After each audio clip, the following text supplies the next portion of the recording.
With the Giulia on its way to dealers in the coming months, Alfa Romeo's third current model for the US market is close behind.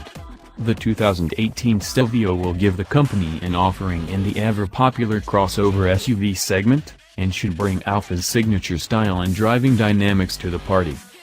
On paper, the Stelvio seems capable of delivering on classic Alfa fun. For starters, it shares engines with the Giulia sedan, starting with a turbocharged 2.0-liter four-cylinder and the standard Stelvio and Stelvio Ti models, making 280 horsepower and 306 pounds-to-foot of torque.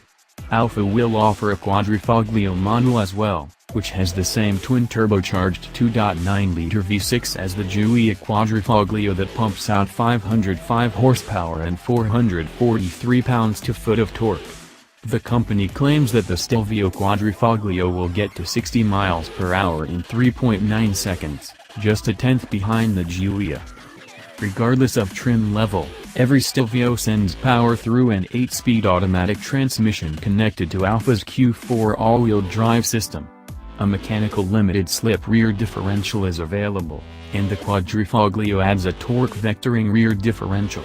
The drivetrain propels an aluminum-intensive chassis. The doors, fenders, front and rear frame assemblies, and various suspension components are all made of the lighter-weight metal, contributing to a near 50-50 weight distribution front and rear. Suspension is independent all the way around, and the Quadrifoglio gets a sportier, adaptive version. Styling-wise, the Stelvio also lives up to the Giulia. In fact, it looks more or less like a tall Giulia wagon. The front fascia is roughly the same, just with a taller center grille and slightly more swept-back lower sides. The slope of the nose is much less raked, too.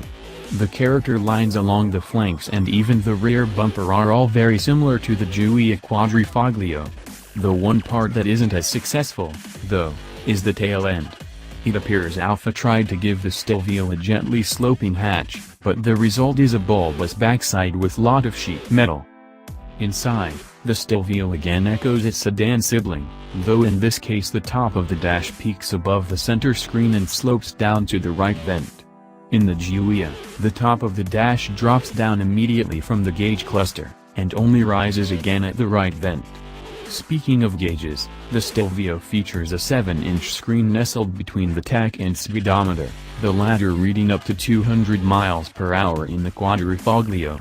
In the center stack, standard Stelvios get a 6.5-inch display, while the Stelvio Ti and Quadrifoglio upgrade to 8.8-inch units. The Ti also adds real wood trim. All Stelvios also come with leather seating, and the Quadrifoglio adds Alcantara to the mix and available Sparco seats with carbon fiber shells.